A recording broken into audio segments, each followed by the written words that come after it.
서울의 중심부에 위치한 최고급 호텔 그랜드 볼룸은 수천 송이의 흰 장미로 장식되어 있었지만 그곳의 감도는 공기는 축복보다는 장례식의 엄숙함에 가까웠습니다. 화려한 샹들리에 조명이 쏟아지는 버진 로드 끝에 서 있는 한서연은 자신의 몸을 옥죄어오는 순백의 웨딩드레스가 마치 수의처럼 느껴졌습니다. 그녀의 손에 들린 부케는 향기롭다기보다는 질식할 듯한 압박감을 주었고 주변을 둘러싼 하객들의 시선은 축하가 아닌 호기심과 경멸이 뒤섞인 차가운 관찰에 불과했습니다. 오늘 그녀는 사랑하는 사람과 미래를 약속하는 신부가 아니라 무너져가는 가문을 살리기 위해 팔려가는 제물로서 이 자리에 서 있는 것이었습니다. 신랑의 자리에 서 있는 강태무는 대한민국 재계 서열 1위인 KD그룹의 유일한 후계자이자 피도 눈물도 없는 냉혈한으로 악명 높은 남자였습니다. 그는 수많은 들이대는 카메라 플래시 속에서도 미동조차 하지 않았으며 그의 조각 같은 얼굴에는 그 어떤 감정의 동요도 드러나지 않았습니다. 서연이 천천히 그를 향해 걸어가는 동안 태무는 단 한 번도 그녀와 눈을 맞추지 않고 자신의 손목시계를 확인하며 이 지루한 요식 행위가 빨리 끝나기만을 기다리는 듯한 태도를 보였습니다. 그의 주변에는 범접할 수 없는 차가운 기운이 감돌아 누구도 쉽게 말을 걸 수 없게 만들었습니다. 주례사가 이어지는 동안 서연은 멍하니 태무의 넓은 등을 바라보며 불과 일주일 전의 절망적인 상황을 떠올리지 않을 수 없었습니다. 아버지의 사업 실패로 인해 들이닥친 사채업자들의 협박과 폭력은 서연의 평범했던 일상을 산산조각 내버렸고 빚은 눈덩이처럼 불어나 도저히 감당할 수 없는 지경에 이르렀습니다. 그때 나타난 것이 바로 강태무의 비서실장이었고 그는 믿을 수 없는 제안을 해왔는데 그것은 서연이 강태무의 아내가 되어주는 대가로 모든 채무를 변제해주겠다는 파격적인 조건이었습니다. 선택의 여지가 없었던 서연은 가족을 살리기 위해 자신의 인생을 담보로 한 계약서에 서명할 수밖에 없었습니다. 반지를 교환하는 순서가 되자 태무는 서연의 손을 거칠게 잡아채어 차가운 백금 반지를 네 번째 손가락에 끼워 넣었습니다. 그의 손길에는 일말의 애정이나 배려도 담겨 있지 않았으며 마치 물건의 소유권을 표시하는 듯한 건조하고 사무적인 태도였습니다. 서연의 손가락에 끼워진 다이아몬드 반지는 눈부시게 빛났지만 그녀에게는 그것이 평생 벗어날 수 없는 족쇄처럼 무겁게만 느껴졌습니다. 그녀 역시 떨리는 손으로 태무의 손가락에 반지를 끼워 주었지만 그는 반지가 들어가자마자 곧바로 손을 빼내며 불쾌한 기색을 감추지 않았습니다. 결혼식이 끝나고 이어진 피로연에서도 두 사람 사이의 냉랭한 기류는 계속되었고 하객들은 수군거림을 멈추지 않았습니다. 사람들은 서연을 향해 신데렐라가 되었다며 부러워하거나 돈을 보고 영혼을 팔았다고 비난하는 시선을 보냈지만 서연은 그 모든 시선을 묵묵히 견뎌냈습니다. 그녀는 샴페인 잔을 든 채 꼿꼿하게 허리를 펴고 서 있었으며 비록 팔려온 신부일지라도 자존심까지 헐값에 넘기지는 않겠다고 다짐했습니다. 태무는 사업 파트너들과 이야기를 나누느라 서연을 투명 인간 취급했고 가끔 그녀 쪽을 바라볼 때면 싸늘한 눈빛으로 경고를 보내는 듯 했습니다. 호텔을 빠져나와 검은색 리무진에 오르자마자 태무는 넥타이를 거칠게 풀어 헤치며 좌석 깊숙이 몸을 기대었습니다. 차단막이 올라가고 운전석과 완전히 분리된 뒷좌석에는 숨막히는 침묵만이 감돌았고 서연은 창밖으로 빠르게 지나가는 서울의 야경을 바라보며 애써 태무의 존재를 무시하려 노력했습니다. 차 안의 공기는 바깥보다 더 차갑게 느껴졌고 옆자리에 앉은 남자가 뿜어내는 위압감은 서연의 심장을 조여오게 만들었습니다. 이것이 앞으로 그녀가 감당해야 할 결혼 생활의 실체라는 것을 뼈저리게 실감하는 순간이었습니다. 한참의 침묵 끝에 태무가 먼저 입을 열었는데 그의 목소리는 낮고 굵었지만 소름 끼칠 정도로 차가웠습니다. 그는 서류 가방에서 태블릿을 꺼내 업무를 확인하며 시선조차 주지 않은 채 서연에게 경고의 말을 내뱉었습니다. 그는 이 결혼이 철저한 비즈니스 계약임을 강조하며 서연에게 아내로서의 권리를 주장하거나 헛된 기대를 품지 말라고 못 박았습니다. 또한 자신의 사생활에 간섭하지 말 것과 집안 어른들 앞에서는 완벽한 부부를 연기해야 한다는 조항들을 나열하며 서연을 압박했습니다. 서연은 태무의 모욕적인 언사에도 불구하고 동요하지 않고 차분한 목소리로 그의 말을 받아쳤습니다. 그녀는 자신이 이 결혼을 선택한 것이 아니라 강요받은 것이며 약속된 조건만 지켜진다면 자신 또한 그가 원하는 대로 그림자처럼 지낼 것이라고 대답했습니다. 서연의 예상 밖으로 담담한 반응에 태무는 잠시 하던 일을 멈추고 고개를 돌려 그녀를 응시했습니다. 겁에 질려 울거나 매달릴 줄 알았던 여자가 의외로 당당하게 나오자 그는 흥미롭다는 듯 입꼬리를 살짝 올렸지만 그 눈빛은 여전히 경계심으로 가득 차 있었습니다. 자동차가 한남동의 높은 언덕길을 올라 육중한 철문이 버티고 있는 대저택 안으로 들어서자 서연의 긴장감은 극에 달했습니다.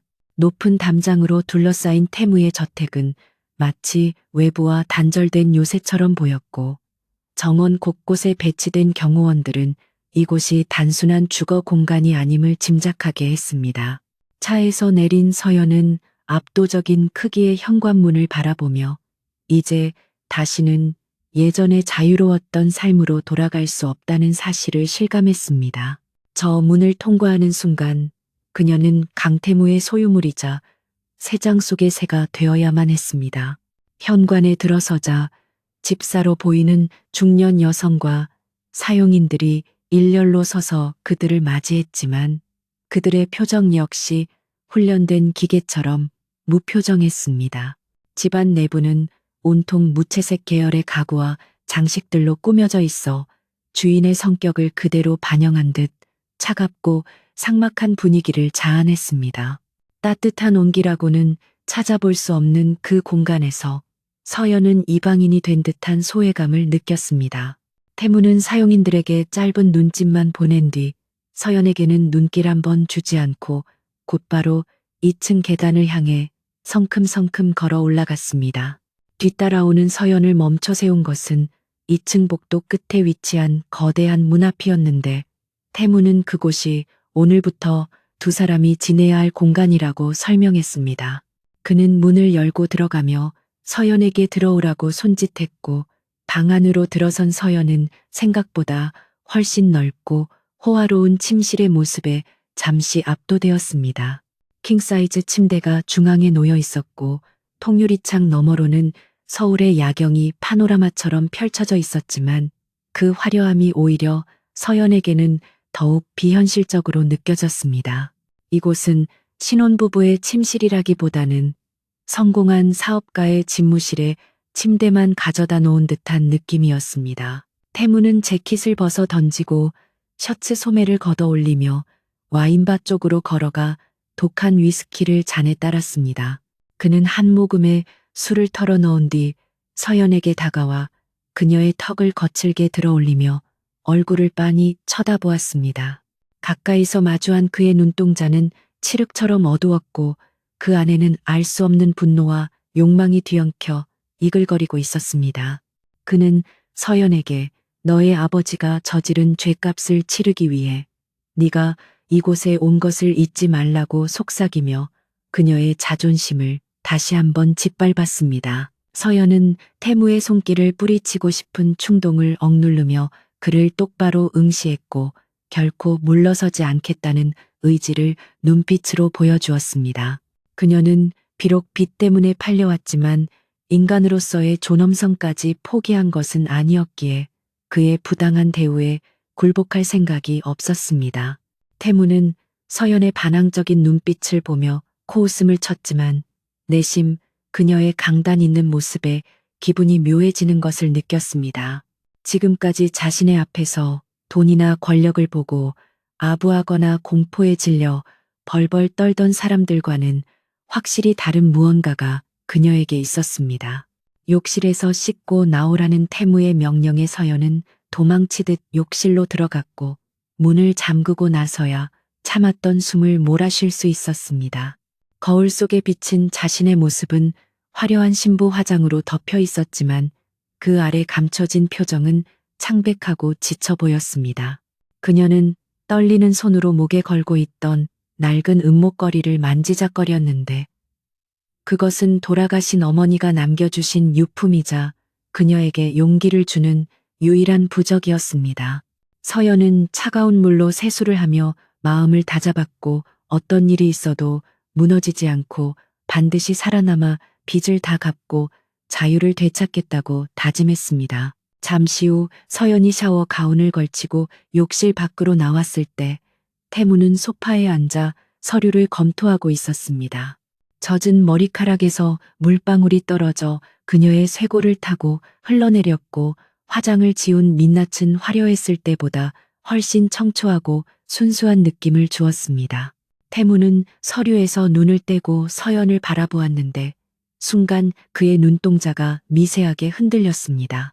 그는 자신이 왜 갑자기 동요했는지 이해할 수 없어 미간을 찌푸리며 다시 차가운 표정으로 돌아갔고 서연에게 다가오라는 손짓을 했습니다. 태무는 서연이 다가오자 자리에서 일어나 그녀의 앞을 가로막고 섰는데 그의 거대한 체구가 서연의 시야를 가득 채웠습니다. 그는 오늘 밤이 첫날 밤임을 상기시키며 부부로서의 의무를 다해야 한다고 말했지만 그 말투는 사랑을 나누자는 제안이 아니라 업무 지시를 내리는 상사의 그것과 다를 바 없었습니다. 서연은 공포심이 밀려왔지만 애써 침착함을 유지하며 고개를 끄덕였고 그녀의 눈에는 체념과 결의가 동시에 서려 있었습니다.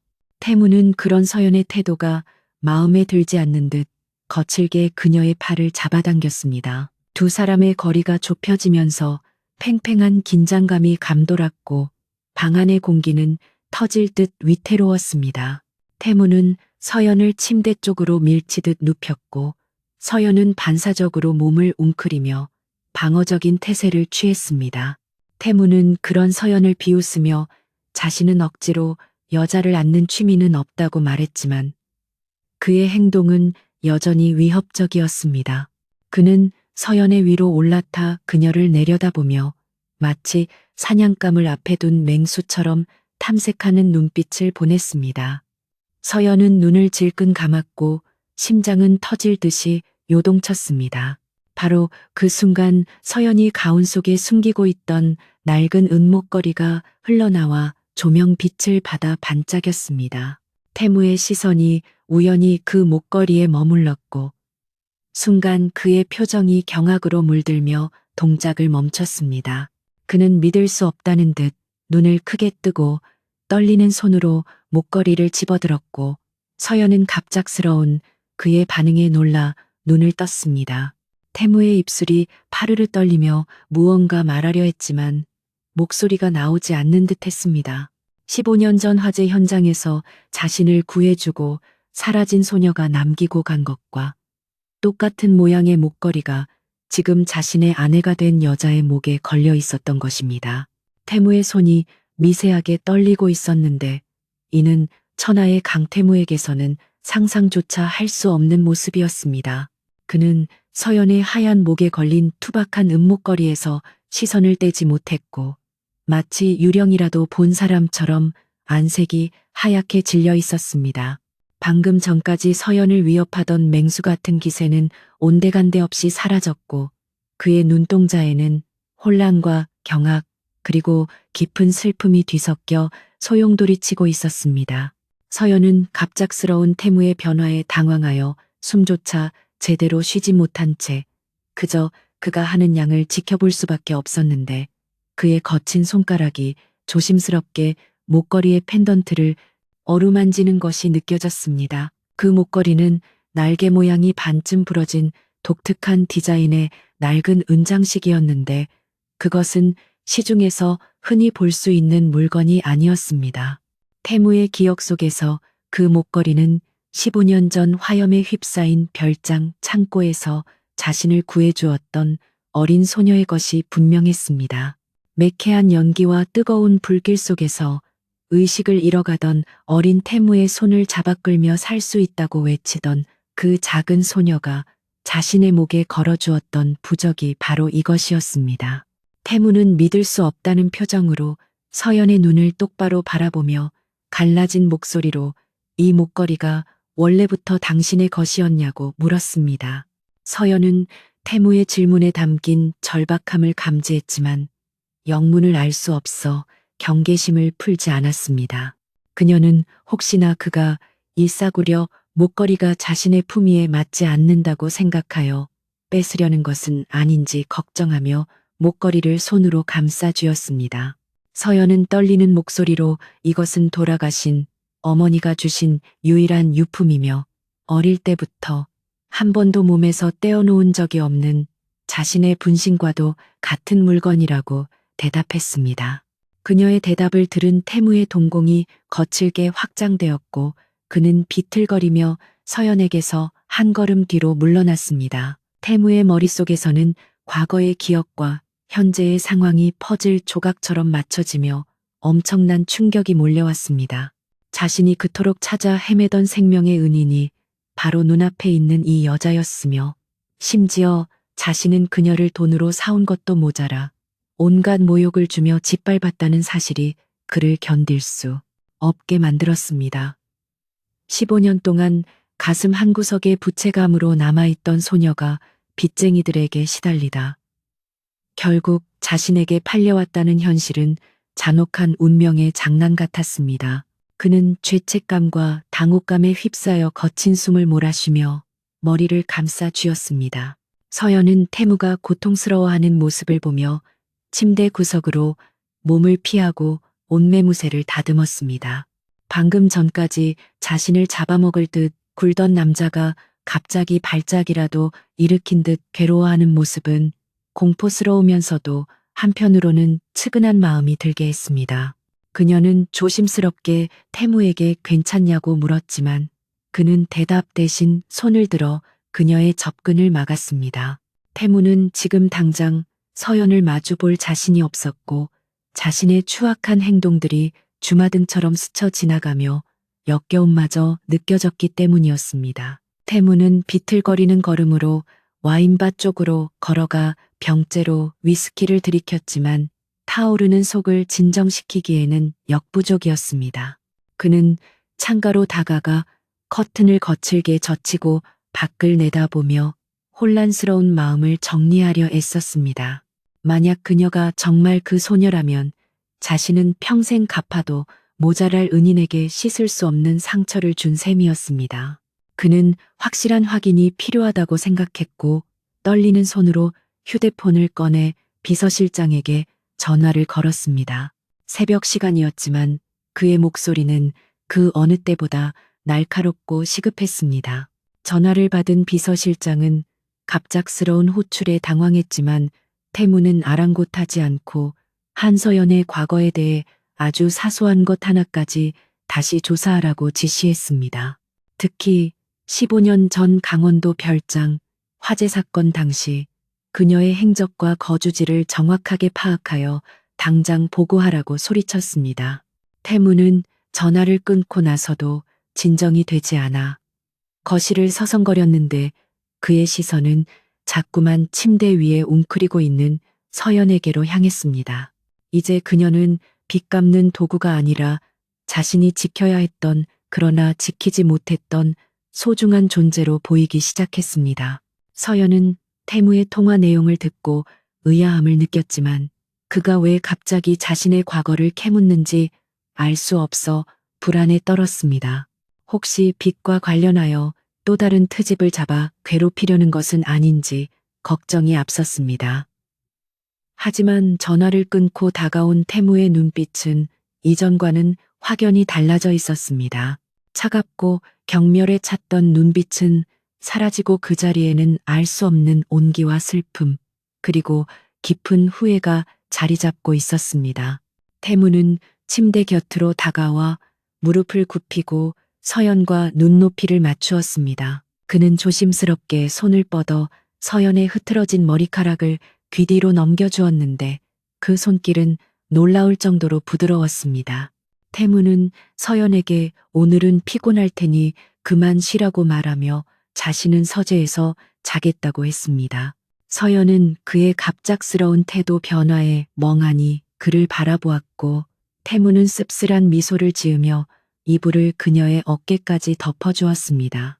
그는 방을 나가기 전 잠시 멈칫하더니 미안하다는 말을 아주 작게 중얼거리고는 도망치듯 침실을 빠져나갔습니다. 홀로 남겨진 서연은 넓은 침대에 누워 잠을 이루지 못하고 천장을 바라보며 뒤척였습니다. 악마 같던 남자가 천사 같은 표정으로 미안하다고 말하는 상황은 현실감이 없었고 도대체 그 목걸이가 무엇이기에 그를 이토록 변하게 만들었는지 궁금증만 커져갔습니다. 그녀는 무의식적으로 목걸이를 꽉 쥐었는데 차가운 금속의 감촉이 오히려 안도감을 주었습니다.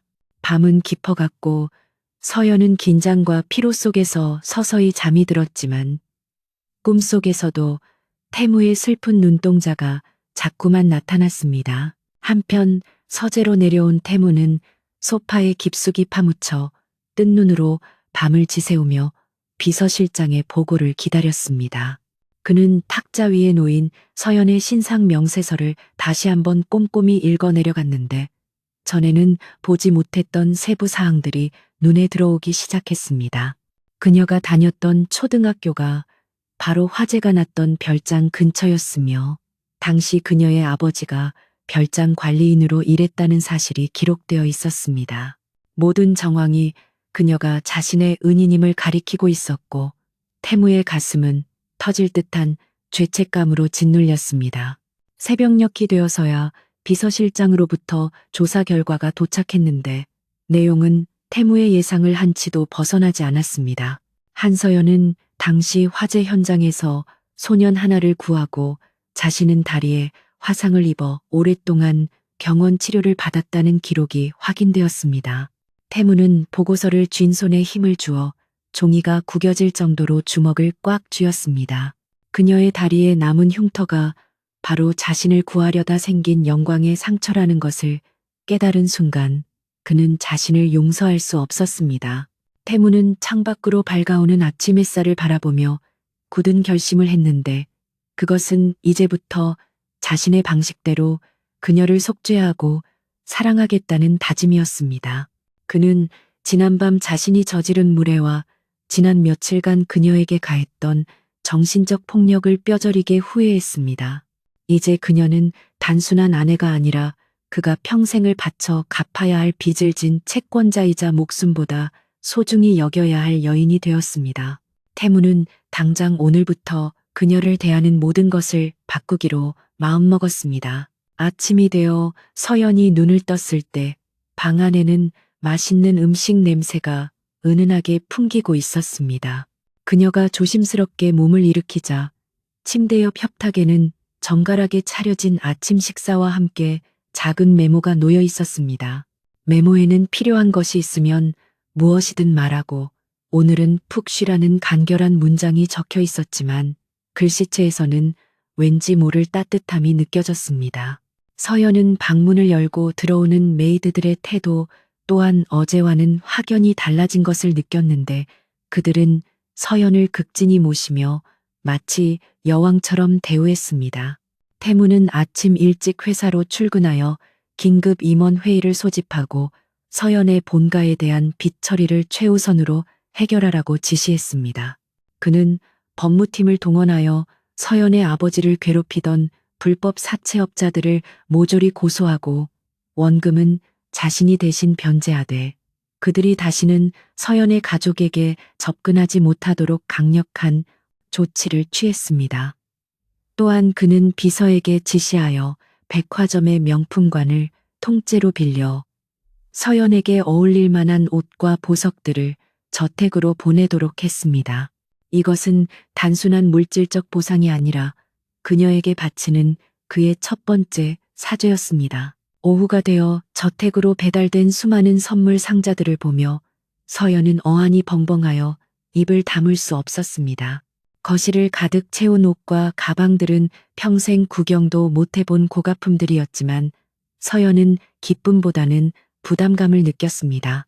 그녀는 태무에게 전화를 걸어 이게 무슨 짓이냐고 따지려 했지만 전화기 너머로 들려오는 태무의 목소리는 너무나 다정하고 부드러워 말문이 막혔습니다. 그는 퇴근 후 저녁 식사를 같이 하자고 제안하며 데리러 가겠다고 말했고 서연은 홀린 듯 알겠다고 대답했습니다. 저녁이 되고 태무가 저택에 도착했을 때 서연은 그가 보낸 옷 중 가장 단정한 원피스를 입고 현관에 서 있었습니다. 차에서 내린 태무는 서연을 보자마자 잠시 멈칫하더니 곧 환한 미소를 지으며 그녀에게 다가왔습니다.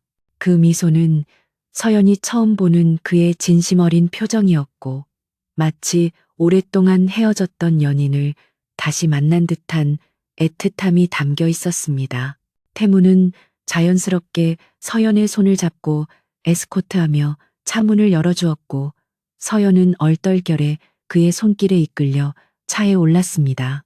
차 안에서 태무는 서연에게 하루 종일 별일 없었냐고 물으며 세심하게 그녀의 기분을 살폈습니다. 서연은 그가 왜 이렇게 변했는지 묻고 싶었지만 분위기를 깨고 싶지 않아 꾹 참았습니다. 태무는 서연을 서울 야경이 내려다 보이는 고급 레스토랑으로 데려갔고 그곳은 두 사람만을 위해 예약되어 있었습니다. 식사가 시작되자 태무는 서연의 접시에 음식을 덜어주며 그녀가 잘 먹는지 꼼꼼히 챙겼고 서연은 난생 처음 받아보는 호의의 가슴이 두근거렸습니다. 하지만 그녀의 마음 한구석에는 여전히 그가 언제 다시 차가운 악마로 돌변할지 모른다는 불안감이 자리 잡고 있었습니다. 식사를 마치고 디저트가 나올 무렵 태무는 진지한 표정으로 서연을 바라보며 입을 열었습니다. 그는 자신이 그동안 서연에게 했던 모진 말과 행동들에 대해 정식으로 사과하고 싶다고 말했습니다. 그리고 앞으로는 절대 서연을 혼자 두거나 힘들게 하지 않겠다고 맹세하며 그녀의 손을 꼭 잡았습니다. 서연은 태무의 눈동자에서 진실함을 읽었지만 여전히 혼란스러웠고 그가 숨기고 있는 진짜 이유가 무엇인지 알고 싶었습니다. 바로 그때 레스토랑 입구 쪽에서 소란스러운 소리가 들려왔고 태무의 미간이 찌푸러졌습니다. 불청객은 다름 아닌 태무의 계모이자 그룹 내에서 그와 대립각을 세우고 있는 최 이사였습니다. 그녀는 화려한 옷차림으로 경호원들을 대동하고 나타나 두 사람의 오붓한 시간을 방해했습니다. 최 이사는 서연을 위아래로 훑어보며 천박한 출신이 분수에 맞지 않는 호사를 누린다며 비꼬았고 태무를 향해서는 회사를 말아먹을 작정이냐며 소리쳤습니다. 서연은 모욕감에 고개를 숙였지만 태무는 의자를 박차고 일어나 서연의 앞을 막아섰습니다. 그의 눈빛은 다시금 차가운 냉혈한으로 변해 있었지만 이번에는 그 분노가 서연이 아닌 그녀를 모욕하는 사람들을 향하고 있었습니다. 최 이사의 날선 모욕이 공기를 차갑게 갈랐지만 태무는 조금도 동요하지 않고 싸늘한 눈빛으로 그녀를 내려다보았습니다.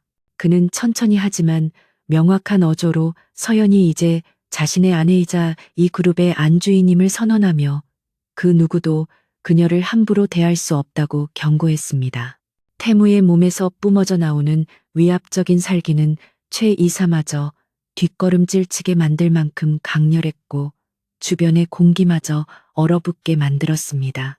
그는 만약 다시 한번 서연에게 무례하게 군다면 그것이 누구든 간에 자신의 적이 된 것으로 간주하고 그에 상응하는 대가를 치르게 할 것이라고 덧붙였습니다. 최 이사는 분노로 얼굴이 일그러졌지만 태무의 기세에 눌려 아무런 반박도 하지 못한 채 도망치듯 레스토랑을 빠져나갔고 남겨진 서연은 멍하니 태무의 옆모습을 바라보았습니다. 집으로 돌아오는 차 안에서 서연은 복잡한 심경을 감추지 못하고 창밖만 응시했습니다.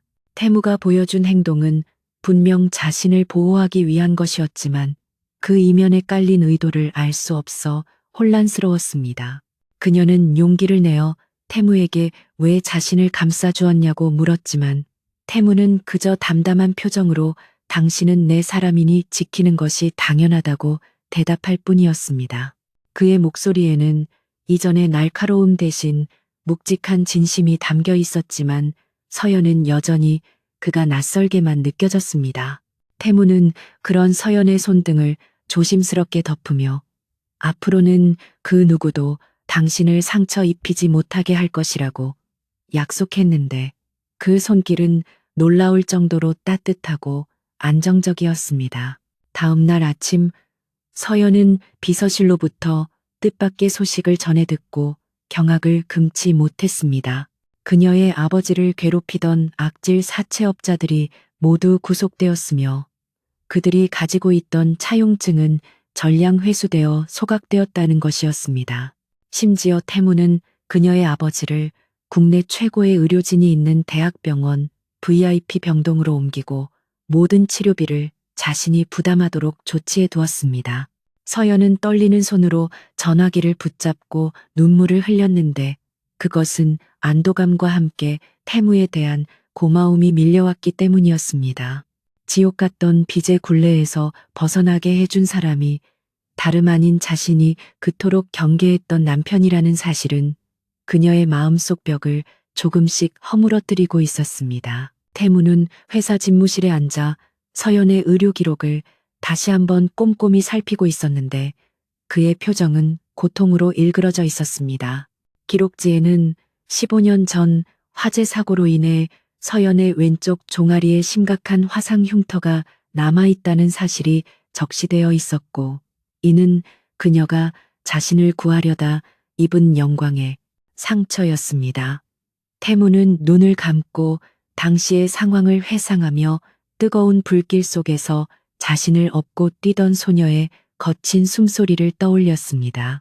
그는 자신이 그토록 찾아 헤매던 은인을 곁에 두고도 알아보지 못한 채 상처를 주었다는 자책감에 괴로워하며 책상을 내리쳤습니다. 비서실장이 들어와 결제 서류를 내밀었지만 태무는 서연을 위해 무엇을 더 해줄 수 있을지만을 고민하고 있었습니다. 오후가 되자 서연의 이모와 친척들이 태무의 회사 로비로 찾아와 소란을 피우기 시작했습니다. 그들은 서연이 재벌가로 시집갔다는 소식을 듣고 콩고물이라도 얻어먹기 위해 몰려온 파렴치한 사람들이었습니다. 그들은 서연을 만나게 해달라며 경비원들에게 행패를 부렸고 서연이 자신들을 모른 채 한다며 큰 소리로 비난을 퍼부었습니다. 소식을 듣고 내려온 태무는 로비 한가운데 서서 그들을 차가운 눈빛으로 쏘아보았습니다. 그의 등장만으로도 소란스럽던 로비는 순식간에 정적에 휩싸였고 친척들은 태무의 압도적인 카리스마에 눌려 쥐죽은 듯 조용해졌습니다. 태무는 친척들에게 다가가 나직하지만 뼈 있는 목소리로 경고를 날렸습니다.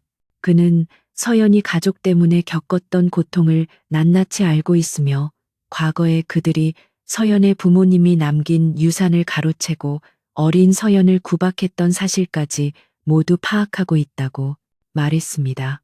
태무는 당장 이 자리에서 사라지지 않으면 과거의 횡령 혐의까지 모두 들춰내어 법적 처벌을 받게 할 것이라고 으름장을 놓았습니다. 사색이 된 친척들은 태무의 서슬퍼런 위협에 혼비백산하여 도망쳤고 멀리서 이 광경을 지켜보던 서연은 태무가 자신을 위해 얼마나 철저하게 움직이고 있는지 깨닫게 되었습니다. 퇴근 후 저택으로 돌아온 태무는 서연을 위해 직접 요리사를 불러 특별한 저녁 식사를 준비했습니다. 넓은 다이닝 룸에는 촛불이 은은하게 켜져 있었고 테이블 위에는 서연이 좋아한다고 조사된 음식들이 정갈하게 차려져 있었습니다. 태무는 서연의 맞은편에 앉아 그녀가 식사하는 모습을 흐뭇하게 바라보며 가끔씩 음식이 입에 맞는지 물었습니다. 서연은 태무의 과도한 친절이 여전히 어색했지만 그가 자신을 배려하고 있다는 사실만은 부정할 수 없었습니다. 그녀는 조심스럽게 태무에게 왜 이렇게까지 잘해주는지 물었고 태무는 잠시 침묵하다가 당신은 그럴 자격이 있는 사람이라고 짧게 대답했습니다. 식사를 마친 후 두 사람은 정원을 산책했는데 밤 공기는 선선했고 달빛은 두 사람의 그림자를 길게 늘어뜨렸습니다. 태무는 걷는 내내 서연의 보폭에 맞춰 천천히 걸음을 옮겼고 혹여나 그녀가 추울까봐 자신의 재킷을 벗어 어깨에 걸쳐 주었습니다. 서연은 태무의 재킷에서 나는 은은한 향수 냄새를 맡으며 묘한 설렘을 느꼈고 그가 소문처럼 잔혹한 괴물만은 아니라는 확신을 가지게 되었습니다. 그녀는 태무에게 조심스럽게 자신의 어린 시절 이야기를 꺼냈고 태무는 묵묵히 그녀의 이야기를 경청하며 그녀의 아픔에 공감하는 듯한 눈빛을 보냈습니다. 하지만 평화로운 분위기도 잠시 태무는 서연의 다리에 난 흉터 이야기를 꺼내려다 멈칫했습니다. 그는 아직 자신이 그녀가 찾던 소년이라는 사실을 밝힐 용기가 없었고 만약 사실을 알게 된 서연이 자신을 원망하거나 떠날까봐 두려웠습니다.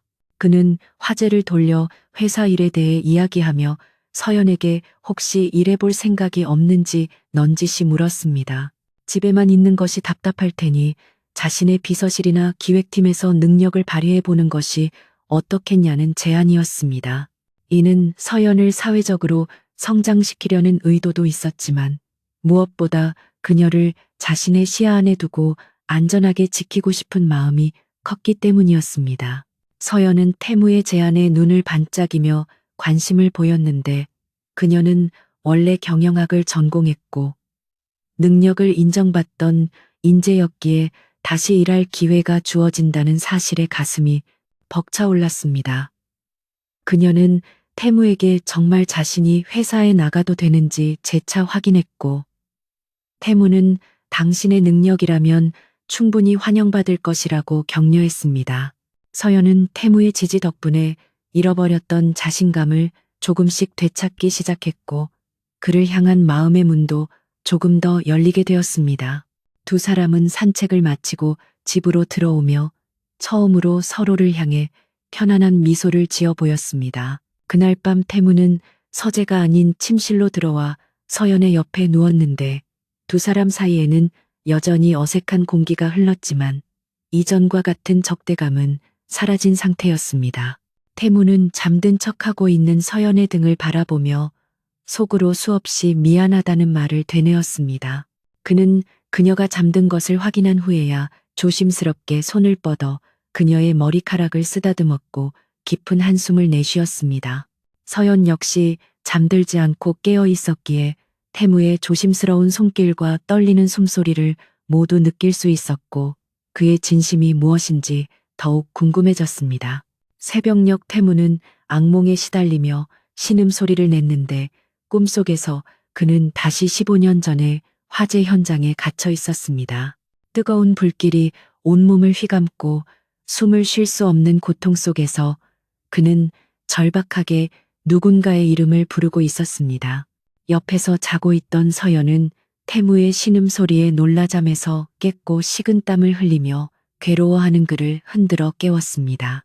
태무는 거친 숨을 몰아쉬며 눈을 떴고 눈앞에 서연이 걱정스러운 표정으로 자신을 바라보고 있는 것을 보자 와락 그녀를 끌어안았습니다. 태무는 서연을 부서질 듯 꽉 껴안고 마치 어린아이처럼 몸을 떨었는데 그의 불안감과 공포가 서연에게 고스란히 전달되었습니다.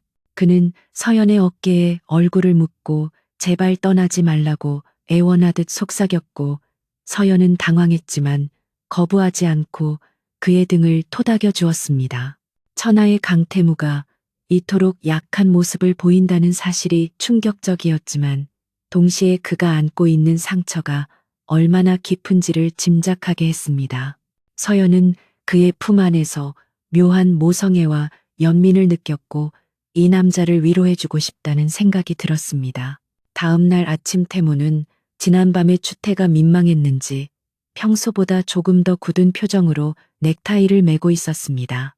서연은 그런 태무에게 다가가 자연스럽게 넥타이를 고쳐 매주며 잘 잤냐고 인사를 건넸습니다. 태무는 서연의 갑작스러운 스킨십에 놀라 눈이 커졌지만 이내 부드러운 표정으로 바뀌어 그녀의 손길을 받아들였습니다. 그는 서연에게 오늘부터 회사에 출근할 준비를 하라고 말하며 자신이 직접 에스코트하겠다고 했습니다. 서연은 밝게 웃으며 고개를 끄덕였고 두 사람은 처음으로 부부 동반 출근길에 올랐습니다. 회사에 도착한 서연은 태무의 곁에서 당당하게 걸음을 옮겼고 직원들은 달라진 두 사람의 분위기에 놀라움을 감추지 못했습니다. 태무는 서연을 기획팀의 팀장으로 소개하며 그녀의 능력을 높이 샀고 서연은 첫날부터 탁월한 업무 감각을 발휘하여 주변의 우려를 잠재웠습니다. 하지만 회사의 일부 임원들과 최 이사 세력은 서연의 등장을 달가워하지 않았고 그녀를 견제하기 위한 은밀한 계략을 꾸미기 시작했습니다. 태무가 잠시 자리를 비운 사이 서연의 책상 위에는 출처를 알 수 없는 괴문서가 놓여 있었는데 그 안에는 태무의 과거와 관련된 악의적인 루머들이 가득했습니다. 서연은 문서를 읽으며 눈살을 찌푸렸지만 이것이 누군가의 함정임을 직감하고 차분하게 대처하기로 마음먹었습니다. 그녀는 문서를 찢어 쓰레기통에 버리고 업무에 더욱 집중했지만 마음 한구석에는 불안한 의심의 싹이 트기 시작했습니다. 한편 태무는 서연이 회사 생활에 잘 적응하는지 걱정되어 수시로 그녀의 사무실 쪽을 기웃거렸고 이를 본 직원들은 냉혈한 회장님의 팔불출 같은 모습에 혀를 내둘렀습니다. 태무와 서연의 관계는 점점 깊어지고 있었지만 그들의 행복을 시기하는 어둠의 그림자 또한 짙어지고 있었습니다. 기획팀 사무실의 공기는 언제나 팽팽한 긴장감으로 가득 차 있었지만 한서연이 출근한 이후로는 그 밀도가 더욱 높아져 숨막힐 지경이었습니다. 직원들은 겉으로는 서연에게 예의를 갖추어 깍듯이 대했지만 뒤돌아서면 그녀를 낙하산이라 부르며 수군거렸고 회장의 총애를 믿고 설치는 철없는 안주인 취급을 했습니다. 서연은 등 뒤로 꽂히는 따가운 시선들과 은근한 따돌림을 온몸으로 느꼈지만 내색하지 않고 묵묵히 자신의 업무에만 집중했습니다. 그녀는 남들이 퇴근한 후에도 늦게까지 남아 회사 관련 자료들을 분석하고 부족한 부분을 채우기 위해 고군분투했는데 이는 누구에게 인정받기 위함이 아니라 스스로에게 부끄럽지 않기 위해서였습니다. 태무가 만들어준 자리가 결코 헛된 것이 아님을 증명하고 싶었던 서연의 눈빛은 그 어느 때보다 결연하게 빛나고 있었습니다. KD그룹의 명운이 걸린 신도시 개발 프로젝트 입찰 프레젠테이션 날이 다가오자 회사 전체가 비상사태에 돌입했습니다. 이번 프로젝트는 태무가 취임한 이후 가장 공을 들인 사업으로 실패할 경우 그의 경영 능력에 치명타를 입힐 수 있는 중요한 건이었습니다. 최 이사를 비롯한 반대파 세력은 이번 기회에 태무를 끌어내리기 위해 혈안이 되어 있었고 그 불똥은 프로젝트의 핵심 기획을 맡은 서연에게로 튀었습니다. 발표 당일 아침 서연은 최종 점검을 위해 파일을 열었으나 데이터가 교묘하게 조작되어 수치가 엉망으로 뒤바뀌어 있는 것을 발견했습니다. 발표까지 남은 시간은 불과 1시간 남짓이었고 수정할 시간은 턱없이 부족하여 팀원들조차 패닉에 빠져 우왕좌왕하고 있었습니다. 범인은 내부 사정에 밝은 누군가가 분명했고 이는 서연을 궁지에 몰아넣어 태무의 얼굴에 먹칠을 하려는 최 이사 측의 비열한 계략이었습니다. 서연의 얼굴은 하얗게 질렸지만 이내 심호흡을 하며 흐트러진 멘탈을 부여잡았고 당황해하는 팀원들을 진정시켰습니다. 그녀는 조작된 데이터를 억지로 수정하려다가는 오히려 더 큰 오류를 범할 수 있다고 판단하여 과감하게 준비된 프레젠테이션 자료를 포기하기로 결심했습니다. 대신 그녀는 지난 몇 주 동안 밤을 새워가며 머릿속에 완벽하게 입력해둔 원본 데이터와 분석 내용을 토대로 구두 발표를 진행하기로 마음먹었습니다. 이는 엄청난 도박이었지만 지금 상황에서 선택할 수 있는 유일한 돌파구이자 최선의 전략이었습니다. 대회의실에는 심사위원들과 주요 임원들이 착석해 있었고 태무 역시 중앙 상석에 앉아 차가운 표정으로 서연을 기다리고 있었습니다. 태무는 서연의 안색이 좋지 않은 것을 눈치채고 무슨 일이 생겼음을 직감했지만 지금 개입하는 것은 오히려 그녀의 입지를 약화시킬 뿐이라 판단하여 침묵을 지켰습니다.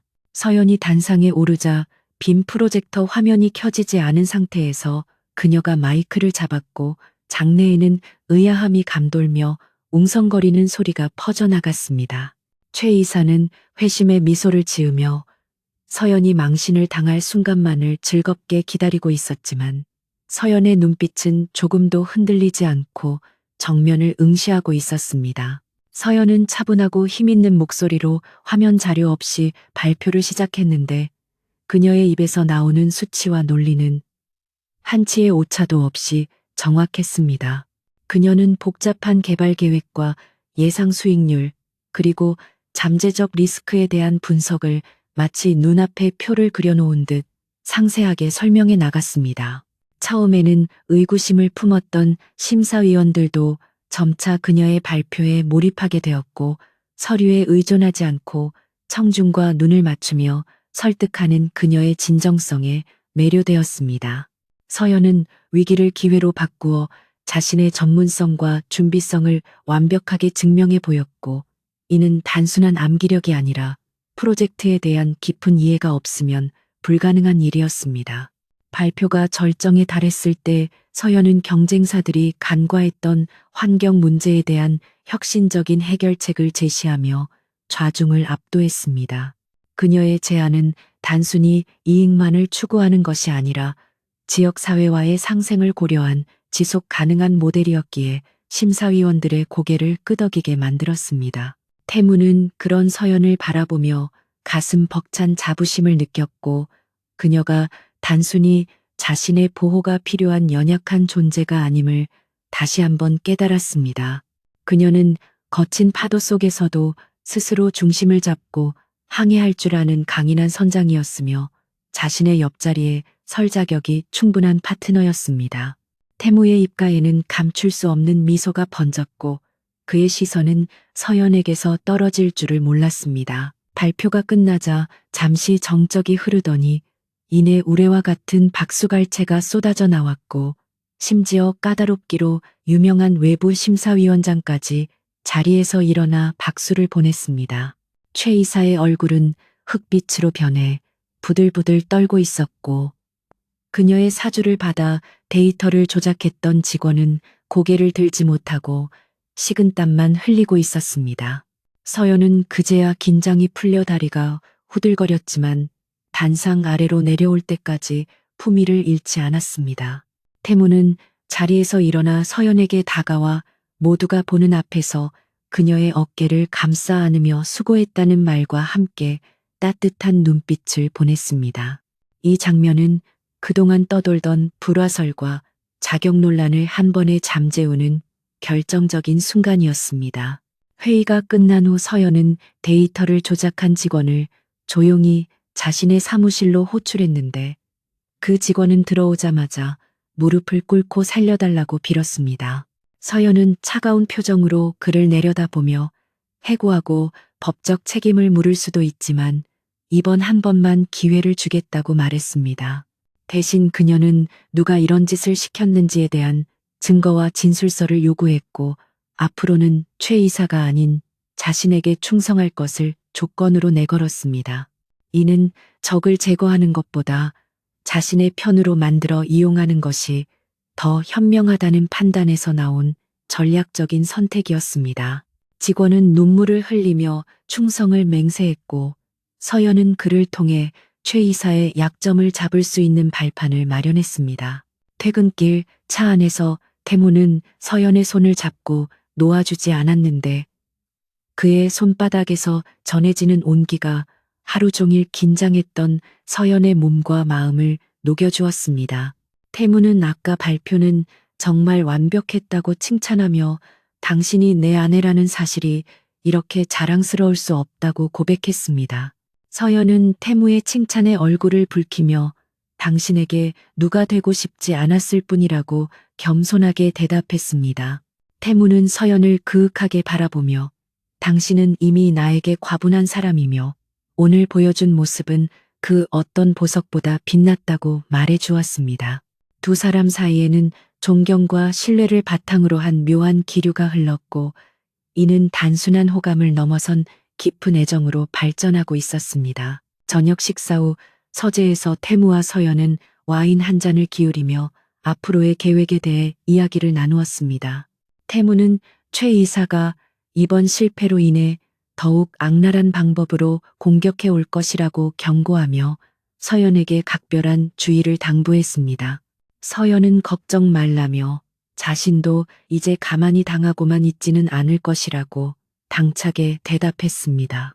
태무는 그런 서연이 기특하면서도 한편으로는 위험에 노출되는 것이 싫어 그녀를 보호할 경호원 수를 늘리겠다고 제안했습니다. 서연은 과잉 보호라며 웃어넘기려 했지만 태무의 표정은 너무나 진지해서 거절할 수 없었습니다.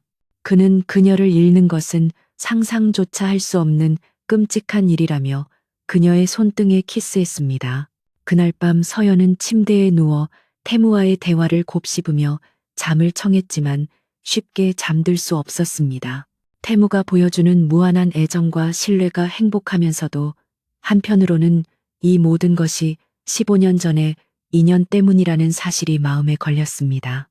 만약 자신이 그 소녀가 아니었다면 그가 지금처럼 자신을 사랑해 주었을까 하는 의구심이 마음 한구석에 가시처럼 박혀 있었습니다. 서연은 태무가 사랑하는 대상이 현재의 한서연인지 아니면 과거의 추억 속 소녀인지 확신할 수 없어 불안했습니다. 하지만 지금 당장은 이 달콤한 행복을 깨뜨리고 싶지 않아 애써 불안한 마음을 억누르며 눈을 감았습니다. 며칠 후 회사는 신도시 개발 프로젝트 수주에 성공했다는 기쁜 소식으로 축제 분위기에 휩싸였고 서연의 공로는 사내 게시판을 뜨겁게 달구었습니다. 직원들은 서연을 다시 보게 되었고 그녀를 향한 시선은 경멸에서 동경으로 바뀌어 있었습니다. 태무는 서연을 위해 축하 파티를 열어주기로 했고 주말을 이용해 교회의 한적한 별장으로 여행을 떠나자고 제안했습니다. 서연은 흔쾌히 동의했고 두 사람은 모처럼 복잡한 서울을 떠나 둘만의 시간을 가질 수 있다는 생각에 들떴습니다. 하지만 그들이 떠나는 차 뒤로 수상한 검은색 차량 한 대가 거리를 두고 미행하고 있다는 사실을 두 사람은 전혀 눈치채지 못하고 있었습니다. 별장에 도착한 두 사람은 짐을 풀고 근처 숲길을 산책하며 평화로운 시간을 보냈는데 공기는 맑았고 숲내음은 상쾌했습니다. 태무는 서연에게 어릴 적 이야기를 해달라고 졸랐고 서연은 별장지기였던 아버지와 함께했던 추억들을 하나씩 꺼내 놓았습니다. 이야기를 듣던 태무의 표정이 점점 어두워졌는데 그것은 서연의 추억 속에 등장하는 장소가 바로 자신이 사고를 당했던 그 별장과 일치했기 때문이었습니다. 태무는 더 이상 진실을 숨길 수 없다고 판단하고 오늘 밤 모든 것을 고백하기로 마음먹었습니다. 그는 서연에게 저녁에 할 말이 있으니 기대해도 좋다는 의미심장한 말을 남겼습니다. 저녁이 되고 벽난로 앞에 마주 앉은 태무는 긴장된 표정으로 서연을 바라보았습니다. 그는 품속에서 낡은 사진 한 장을 꺼내 테이블 위에 올려놓았는데 그것은 15년 전 화재가 나기 전 별장에서 찍은 어린 태무의 사진이었습니다. 서연은 사진을 보고 깜짝 놀라며 이 아이를 안다고 소리쳤고 태무는 떨리는 목소리로 그 아이가 바로 나라고 고백했습니다. 그리고 그날 불길 속에서 나를 구해준 생명의 은인이 바로 당신이라는 사실을 알고 있었다고 털어놓았습니다. 서연은 충격에 입을 다물지 못했고 태무의 눈에는 눈물이 고여 있었습니다. 그는 무릎을 꿇고 서연의 손을 잡으며 당신을 알아보지 못하고 상처를 줘서 미안하다고 흐느꼈습니다. 서연은 혼란스러움에 머리가 어지러웠지만 태무의 진심 어린 눈물에 가슴이 찡해져 왔습니다. 그녀는 태무를 일으켜 세우며 그때 그 아이가 살아있어서 정말 다행이라고 말하며 그를 안아주었습니다. 두 사람은 서로를 끌어안고 한참 동안 눈물을 흘리며 과거의 아픔을 치유하고 현재의 사랑을 확인했습니다. 모든 비밀이 밝혀지고 두 사람 사이에는 더 이상 어떠한 장벽도 존재하지 않게 되었습니다. 하지만 그 순간 별장의 창문이 와장창 깨지며 정체불명의 괴한들이 들이닥쳤고 행복했던 시간은 순식간에 공포로 바뀌었습니다. 최 이사가 보낸 청부업자들이 드디어 움직이기 시작한 것이었습니다. 별장의 정막을 깨트리며 침입한 괴한들은 흉기를 들고 위협적으로 다가왔지만 태무는 조금도 당황하지 않고 서연을 자신의 등 뒤로 숨기며 침착하게 대응했습니다. 그는 서연에게 절대 내 뒤에서 나오지 말라고 낮게 속삭인 뒤 날렵한 동작으로 가장 먼저 달려드는 괴한의 팔을 꺾고 제압했습니다. 평소 운동으로 다져진 태무의 무술 실력은 실전에서도 빛을 발했지만 수적 열세로 인해 점차 밀리기 시작했고 서연은 공포에 질려 비명을 질렀습니다. 바로 그 순간 요란한 사이렌 소리와 함께 태무가 미리 배치해 두었던 경호팀이 별장을 포위하며 들이닥쳤고 상황은 순식간에 역전되었습니다. 괴한들은 모두 제압되어 경찰에게 인계되었지만 격투 과정에서 태무의 팔이 날카로운 칼날에 스쳐 붉은 선혈이 뚝뚝 떨어지고 있었습니다. 응급처치를 받기 위해 병원으로 이동하는 차 안에서 서연은 태무의 찢어진 셔츠 사이로 보이는 상처를 보며 하염없이 눈물을 흘렸습니다. 그녀는 자신 때문에 태무가 다쳤다는 죄책감에 고개를 들 수 없었지만 태무는 오히려 아픈 내색 하나 없이 서연의 눈물을 닦아주며 위로했습니다. 그는 당신이 무사해서 다행이라며 이 정도 상처는 아무것도 아니라고 말했지만 서연의 가슴은 미어지는 듯 아팠습니다.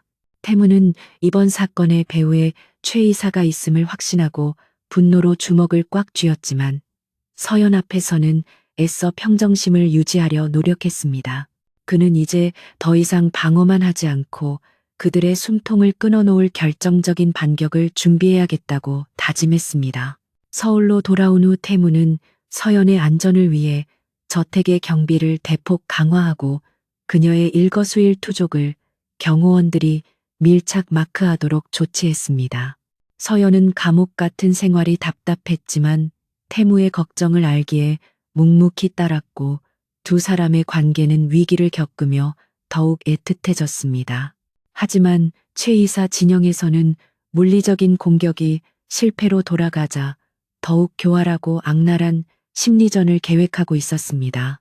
그들은 태무가 서연에게 가지고 있는 맹목적인 신뢰와 사랑이 15년 전의 인연에서 비롯되었다는 점을 파고들어 그 믿음의 근간을 흔들어 놓기로 작당했습니다. 최 이사는 사람을 시켜 서연의 과거를 조작한 가짜 증거들을 만들어내기 시작했고 그것은 의심 많은 태무의 성격을 정확히 노린 독이 든 사과였습니다. 며칠 뒤 태무의 집무실로 발신인을 알 수 없는 퀵서비스 서류 봉투 하나가 배달되었습니다. 비서실장은 내용물을 확인하고 사색이 되어 태무에게 보고를 망설였지만 태무는 이상한 낌새를 눈치채고 당장 가져오라고 명령했습니다.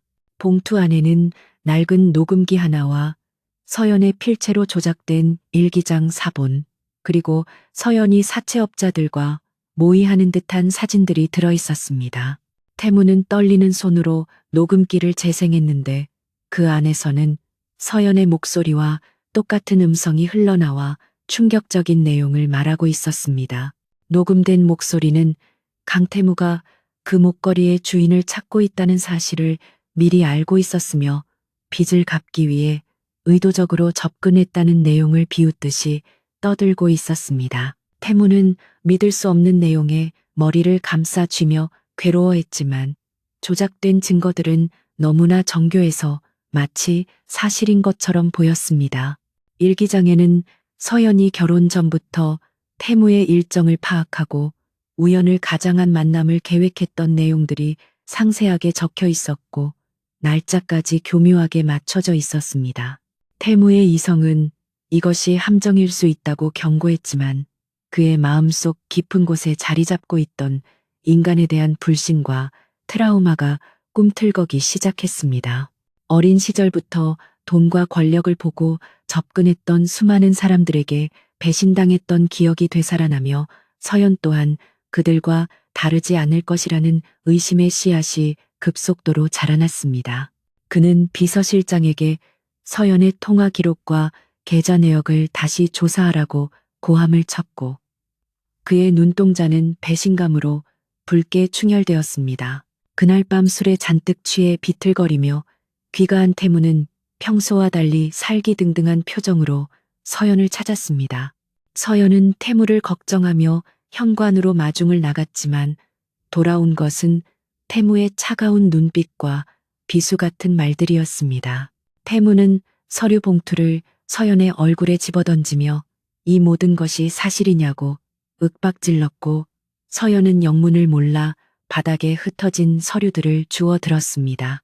조작된 일기장과 사진들을 본 서연은 경악하며 이건 모두 거짓말이라고 해명하려 했지만 이미 이성을 잃은 태무의 귀에는 아무것도 들리지 않았습니다.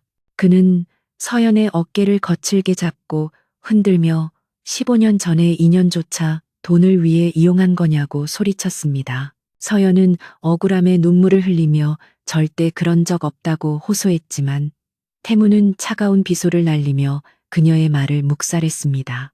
그는 서연에게 당신이 연기를 그렇게 잘하는 줄 몰랐다며 자신의 순수한 마음을 짓밟은 대가를 치르게 해주겠다고 저주를 퍼부었습니다.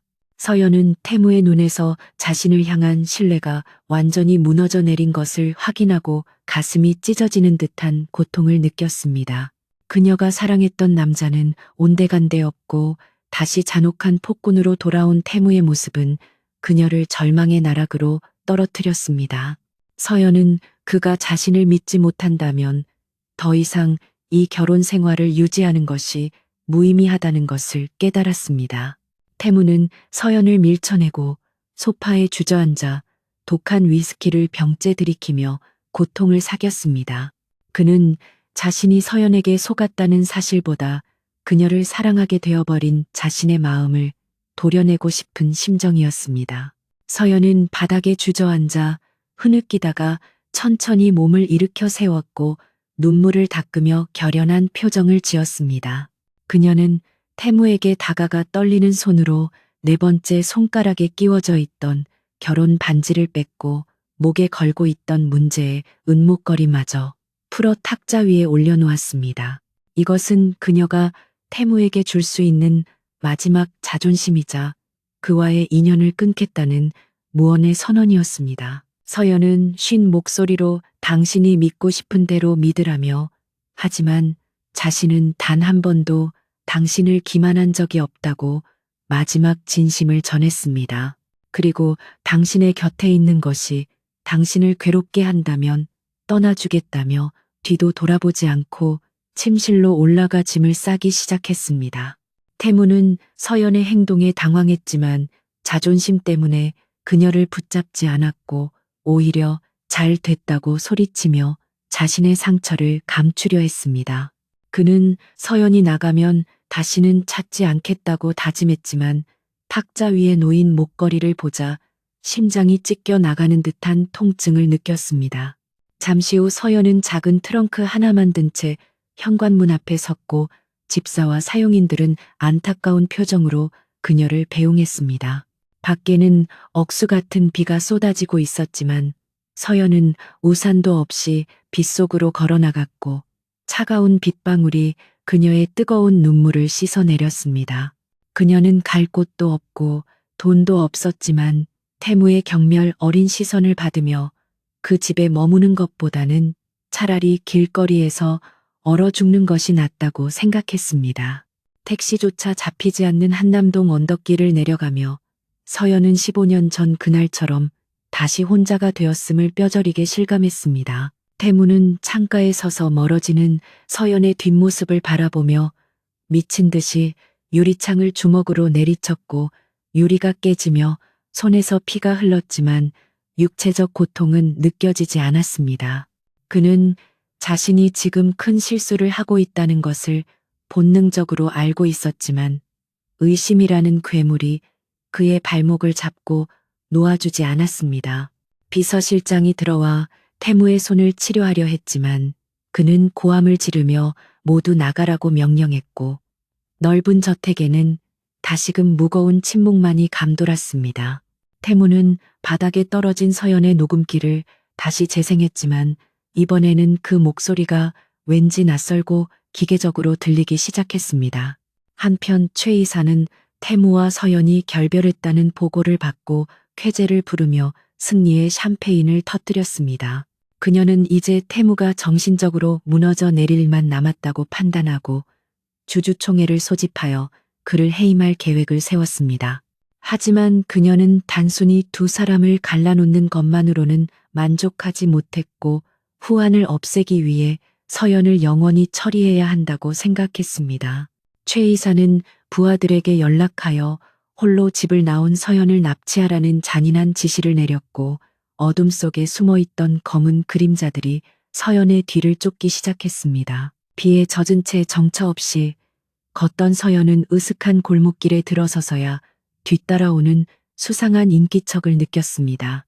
그녀는 본능적인 공포감을 느끼고 발걸음을 재촉했지만 검은 양복을 입은 남자들이 앞뒤로 포위해오자 다리에 힘이 풀려 주저앉고 말았습니다. 남자들은 저항하는 서연의 입을 막고 강제로 검은색 승합차에 태웠고 차는 빗속을 뚫고 어둠 속으로 사라졌습니다. 납치범들은 서연의 휴대폰을 빼서 전원을 꺼버렸고 이제 세상 어디에도 그녀의 위치를 알릴 방법은 없었습니다. 차가운 차 바닥에 엎드려 서연은 태무의 이름을 속으로 불렀지만 대답 없는 빗소리만 창문을 때릴 뿐이었습니다. 다음 날 아침 태무는 깨질 듯한 두통과 함께 눈을 떴고 습관처럼 옆자리를 더듬었지만 그곳은 차갑게 비어 있었습니다. 그는 지난밤의 일이 꿈이기를 바랐지만 탁자 위에 놓인 반지와 목걸이는 잔인한 현실을 상기시켜 주었습니다. 그때 비서실장이 다급하게 뛰어들어와 최 이사가 보낸 첩자를 잡아 자백을 받아냈다는 충격적인 소식을 전했습니다. 첩자는 녹음 파일과 일기장이 모두 정교하게 조작된 가짜이며 최 이사의 사주를 받아 태무의 책상에 올려두었다고 실토했습니다. 태무는 그 말을 듣는 순간 망치로 머리를 얻어맞은 듯한 충격을 받았고 자신이 사랑하는 여자를 제 손으로 내쳤다는 사실에 절규했습니다. 태무는 미친 사람처럼 집을 뛰쳐나와 서연에게 전화를 걸었지만 전원이 꺼져 있다는 안내음만 들려왔습니다. 그는 빗속을 뚫고 서연이 갈 만한 곳을 모두 뒤졌지만 그 어디에서도 그녀의 흔적을 찾을 수 없었습니다.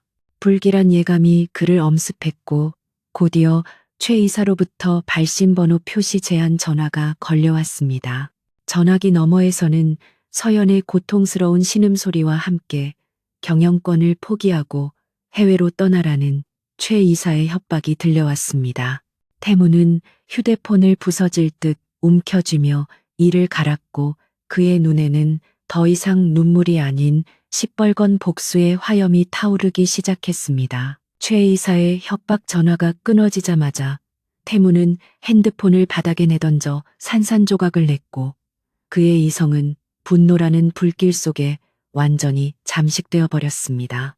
그는 비서실장에게 당장 위치 추적팀을 가동하여 발신지를 찾아내라고 고함을 쳤고 그의 눈동자는 짐승처럼 붉게 충혈되어 살기를 뿜어내고 있었습니다. 태무는 서랍 속에서 호신용 3단봉과 주머니 칼을 챙겨 품에 넣었는데 이는 경찰의 도움을 기다릴 여유조차 없다는 그의 절박한 판단 때문이었습니다. 만약 서연에게 손끝 하나라도 상처가 생긴다면 그 자리에 있는 모든 인간들을 자신의 손으로 찢어밟기겠다는 끔찍한 사리가 그의 온몸을 휘감고 있었습니다. 그는 겉옷을 챙겨 입을 새도 없이 셔츠 차림으로 빗속으로 뛰어들었고 고급 세단의 가속 페달을 끝까지 밟으며 어둠 속으로 질주했습니다. 위치 추적 결과 서연이 납치된 곳은 인천 외곽의 폐쇄된 화학공장 단지로 밝혀졌고 그곳은 인적이 드물어 범죄의 온상으로 악명 높은 지역이었습니다. 태무는 빗길을 미친 듯이 달려 현장에 도착했고 멀리서 희미하게 새어나오는 불빛을 발견하자마자 차를 세우고 주위를 살폈습니다. 공장 입구에는 건장한 사내들이 경계를 서고 있었고 낡은 철문 너머로는 음산한 기운이 감돌고 있어 함정이 분명해 보였지만 태무에게는 선택의 여지가 없었습니다. 그는 비서실장에게 경찰 병력을 대기시키되 자신의 신호가 있기 전까지는 절대 진입하지 말라고 명령했는데 이는 인질로 잡힌 서연의 안전을 최우선으로 고려한 조치였습니다. 태무는 깊은 숨을 들이마시며 빗물에 젖은 머리카락을 쓸어 넘겼고 지옥불에 뛰어드는 심정으로 어둠 속에 몸을 숨겼습니다. 한편 차가운 시멘트 바닥에 묶여있던 서연은 정신을 차리자마자 밀려오는 두통과 한기에 몸을 떨었습니다. 그녀의 앞에는 최 이사가 의자에 앉아 거만하게 다리를 꼬고 와인을 마시고 있었고 주변에는 흉기를 든 남자들이 위협적인 자세로 서 있었습니다. 최 이사는 서연이 눈을 뜨자 비릿한 미소를 지으며 재벌가 며느리 놀이가 끝난 소감이 어떠냐고 비아냥거렸습니다. 서연은 공포심을 억누르며 태무가 이 사실을 알면 당신을 가만두지 않을 것이라고 경고했지만 최 이사는 오히려 태무가 제 발로 죽으러 올 것이라며 광기 어린 웃음을 터뜨렸습니다. 서연은 그제야 최 이사의 진짜 목적이 자신의 목숨뿐만 아니라 태무를 유인하여 제거하는 것임을 깨닫고 절망에 빠졌습니다. 최 이사는 서연에게 다가가 그녀의 턱을 거칠게 잡아채며 자신이 왜 태무를 증오하는지 털어놓기 시작했습니다. 그녀는 평생을 바쳐 그룹에 헌신했지만 태무가 나타난 이후 모든 공로를 빼앗기고 뒷방 늙은이 취급을 당했다며 울분을 토했습니다. 그녀는 태무가 가진 모든 것을 파괴하고 싶었고 그 시작이 바로 태무의 유일한 약점인 서연이라고 소리쳤습니다. 서연은 최 이사의 눈에서 타오르는 질투와 열등감을 목격하고 그녀가 정상적인 대화가 통하지 않는 괴물이라는 사실을 직감했습니다. 서연은 어떻게든 시간을 벌어야겠다고 생각하며 태무는 당신 생각보다 훨씬 강한 사람이니 쉽게 당하지 않을 것이라고 침착하게 대꾸했습니다. 그 시각 태무는 공장의 허술한 뒷문을 통해 내부로 잠입하는 데 성공했고 그림자처럼 은밀하게 움직이며 경비를 서던 부하들을 하나씩 제압해 나갔습니다. 그는 소리를 내지 않기 위해 상대의 입을 막고 단숨에 기절시키는 방법을 사용했는데 그의 동작은 군더더기 없이 깔끔하고 치명적이었습니다. 하지만 안쪽으로 들어갈수록 경비는 삼엄해졌고 결국 발각되어 수십 명의 조폭들과 정면으로 대치하는 상황이 벌어지고 말았습니다. 태무는 쇠파이프를 든 사내들에게 둘러싸였지만 눈 하나 깜짝하지 않고 셔츠 소매를 걷어올리며 싸울 태세를 갖추었습니다. 그의 눈빛은 사냥감을 노리는 맹수보다 더 흉포하게 빛나고 있었고 오늘 밤 이곳을 피바다로 만들 각오가 되어 있었습니다. 격렬한 난투극이 벌어지자 공장 내부는 순식간에 아수라장으로 변했고 둔탁한 타격음과 비명소리가 빗소리에 섞여 울려 퍼졌습니다. 태무는 수적 열세에도 불구하고 압도적인 기량으로 적들을 쓰러뜨렸지만 그 역시 무사할 수는 없어 온몸에 상처가 늘어만 갔습니다. 날카로운 칼날이 그의 팔과 등을 스치고 지나갈 때마다 붉은 선혈이 튀었지만 태무는 고통을 느낄 겨를도 없이 오직 앞으로 전진했습니다.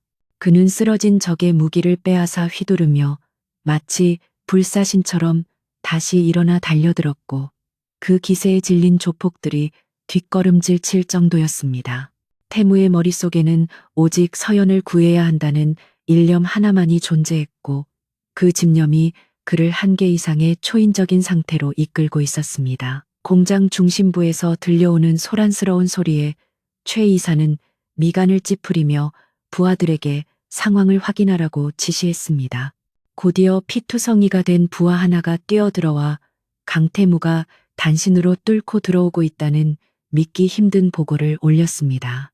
최 이사는 당황하여 자리에서 일어났고 묶여있던 서연은 태무가 자신을 위해 왔다는 사실에 안도감과 걱정이 교차하여 눈물을 쏟았습니다. 최 이사는 서연의 머리채를 잡고 일으켜 세우며 네 남편이 죽어가는 꼴을 똑똑히 지켜보라고 악담을 퍼부었습니다.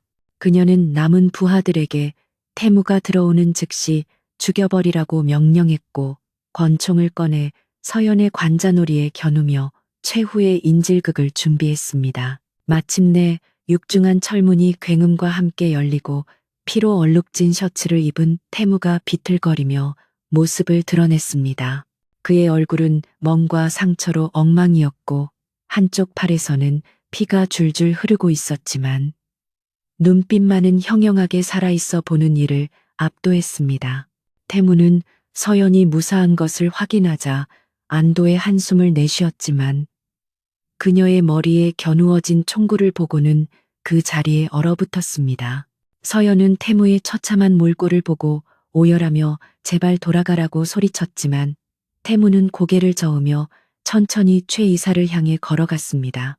그는 최 이사에게 원하는 것이 경영권 포기 각서라면 당장 써줄 테니 서연을 놓아달라고 낮게 으르렁거렸습니다. 최 이사는 태무의 제안에 비열한 웃음을 흘리며 미리 준비해둔 서류를 바닥에 던졌고 태무는 망설임 없이 그 앞에 무릎을 꿇었습니다. 천하의 강태무가 사랑하는 여자를 위해 자존심과 권력을 모두 내려놓고 무릎을 꿇는 모습은 충격적이었지만 동시에 숭고하기까지 했습니다. 서연은 태무에게 안 된다고 절규했지만 태무는 서연을 안심시키는 따뜻한 눈빛을 보내며 떨리는 손으로 서류에 서명했습니다. 그는 서류를 최 이사에게 밀어주며 약속을 지키라고 요구했지만 최 이사는 서류를 챙긴 뒤 약속을 지킬 생각 따위는 없다는 듯 총구를 태무에게로 돌렸습니다. 그녀는 이제 너만 사라지면 모든 것이 완벽해진다며 방아쇠에 손가락을 걸었습니다. 총성이 울리기 직전 태무는 바닥을 박차고 일어나 몸을 날려 최 이사를 덮쳤고 동시에 총알이 발사되어 공장 천장을 뚫었습니다. 태무와 최 이사가 엉겨붙어 몸싸움을 벌이는 동안 나머지 부하들이 태무를 공격하기 위해 달려들었습니다. 태무는 부상당한 몸으로 최 이사의 총을 빼앗아 멀리 던져버리고 달려드는 적들을 향해 마지막 남은 힘을 짜내어 주먹을 휘둘렀습니다. 하지만 뒤에서 날아온 쇠파이프에 머리를 가격당한 태무는 중심을 잃고 쓰러졌고 부하들은 넘어진 태무를 무자비하게 짓밟기 시작했습니다. 서연은 묶인 채로 몸부림치며 비명을 질렀고 그 처절한 소리가 태무의 의식을 간신히 붙잡고 있었습니다. 바닥에 쓰러진 태무의 시야가 흐려지고 귀에서는 윙하는 이명 소리가 들려왔지만 그는 시선을 서연에게서 떼지 않았습니다. 그는 피 섞인 침을 뱉어내며 비틀비틀 다시 일어섰고 그 좀비 같은 생명력에 조폭들은 공포를 느끼며 주춤거렸습니다. 태무는 품속에 숨겨두었던 주머니 칼을 꺼내 들고 짐승 같은 포효를 내지르며 대장으로 보이는 놈에게 달려들었습니다. 그의 기습적인 공격에 당황한 적들은 우왕좌왕했고 태무는 그 틈을 타 서연에게로 접근하여 그녀를 묶고 있던 밧줄을 끊어냈습니다. 자유가 된 서연은 태무를 부축했지만 태무는 이미 한계에 다다라 서연의 어깨에 기대어 거친 숨만 몰아쉬고 있었습니다. 최 이사는 바닥에 떨어진 총을 다시 집어들고 떨리는 손으로 두 사람을 겨누며 죽어버리라고 소리쳤습니다. 탕하는 총성과 함께 태무는 반사적으로 서연을 감싸 안고 등을 돌렸고 둔탁한 파열음과 함께 그의 몸이 휘청거렸습니다. 서연은 태무의 등에서 느껴지는 뜨거운 액체의 감촉에 경악하며 비명을 질렀고 태무는 고통을 삼키며 서연의 귀에 괜찮다고 속삭였습니다.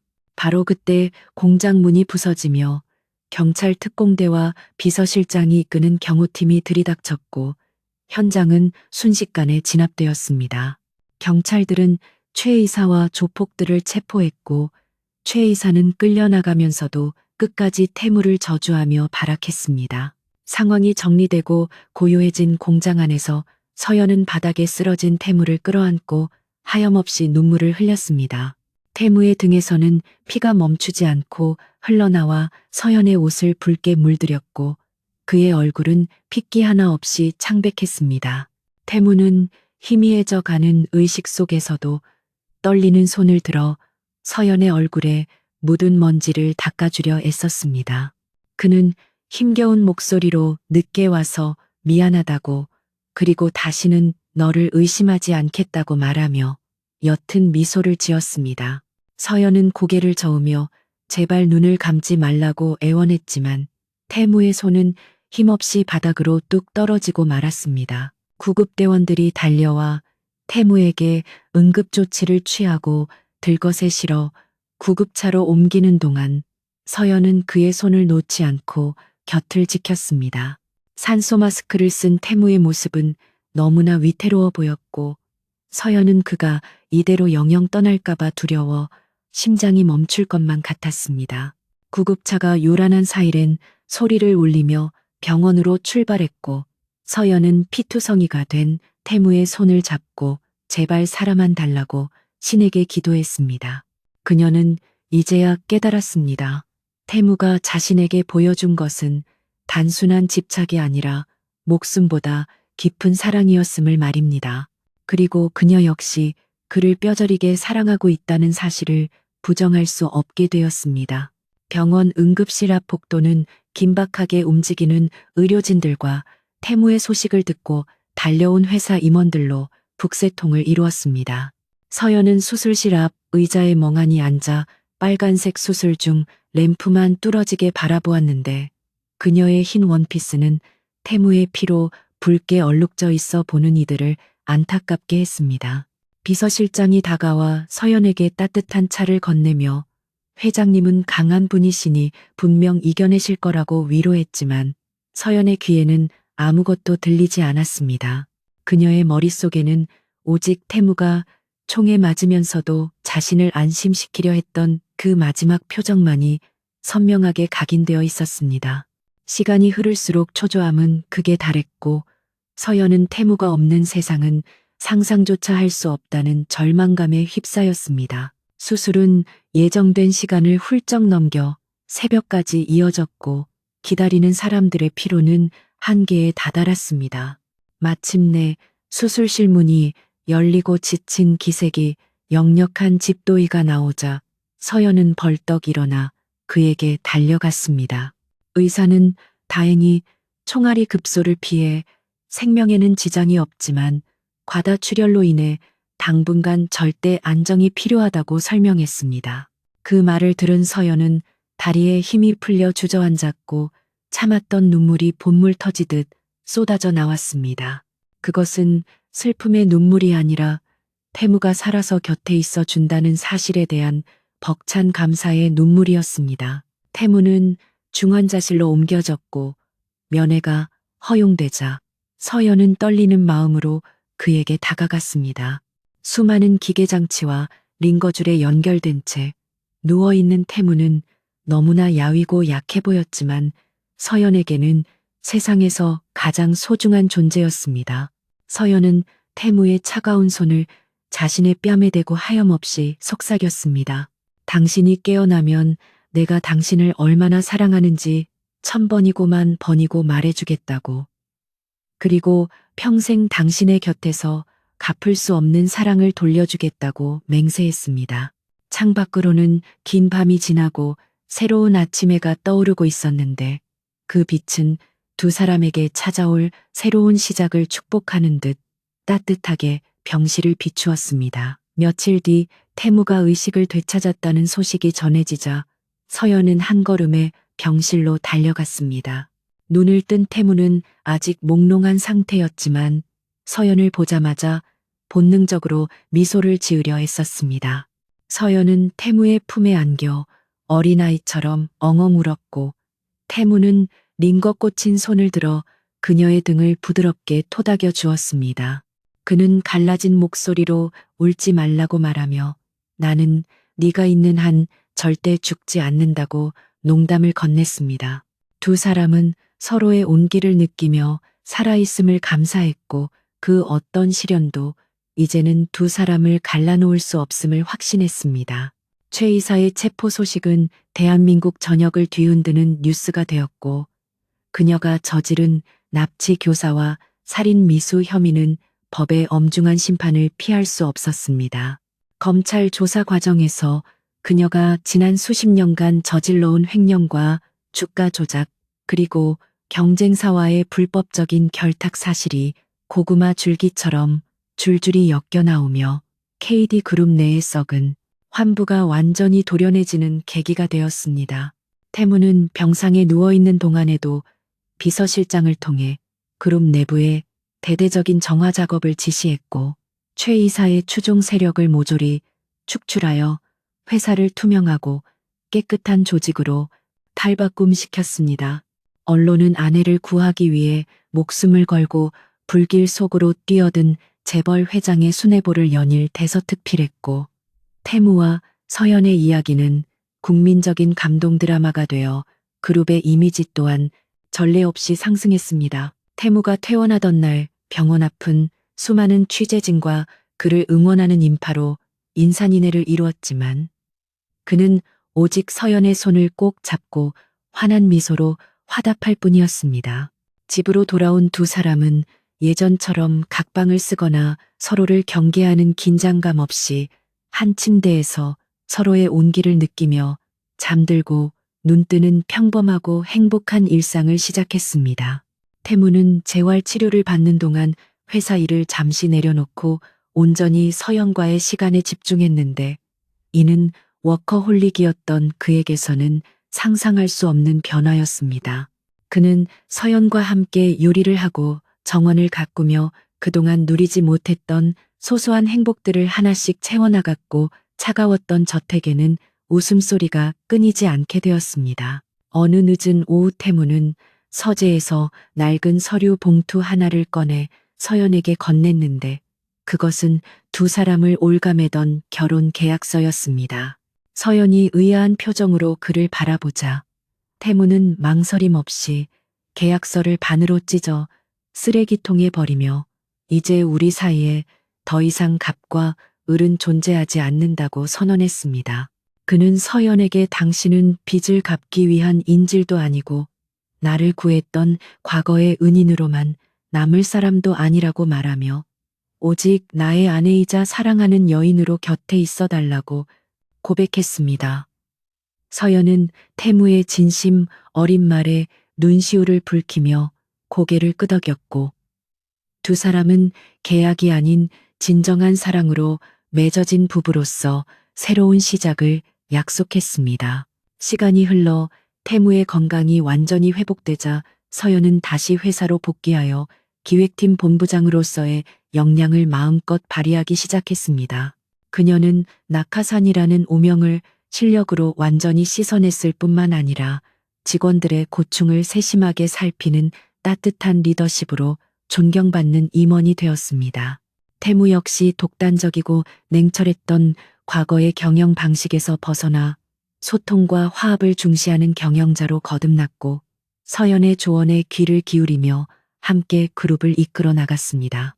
두 사람은 일과 사랑, 두 마리 토끼를 모두 잡은 환상의 파트너가 되어 재계의 부러움을 한 몸에 받았고 그들의 시너지는 KD그룹을 글로벌 기업으로 성장시키는 원동력이 되었습니다. 첫눈이 내리는 날 태무는 서연을 데리고 강원도에 새로 지은 별장으로 여행을 떠났는데 그곳은 15년 전 화재가 났던 바로 그 자리에 다시 세워진 건물이었습니다. 태무는 과거의 아픈 기억이 서린 장소를 행복한 추억으로 덮어쓰기 위해 오랫동안 이 별장의 재건축을 준비해 왔던 것입니다.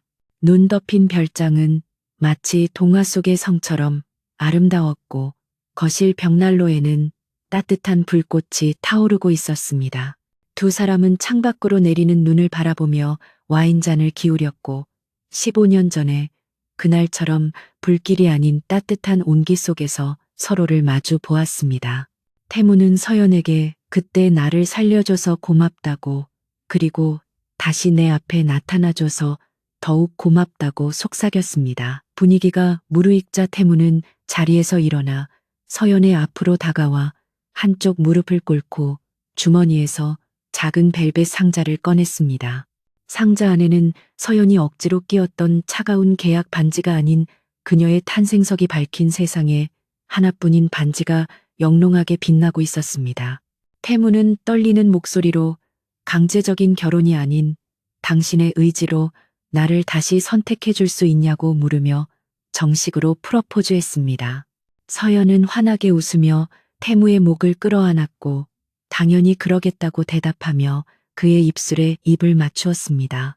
두 사람은 서로를 깊이 포옹하며 지난날의 시련과 오해들이 결국 이 순간을 위한 과정이었음을 깨닫고 운명에 감사했습니다. 그날 밤 침대에 누운 서연은 태무의 가슴에 얼굴을 묻고 문득 생각난 듯 탁자 위에 놓인 은목걸이를 가져왔습니다.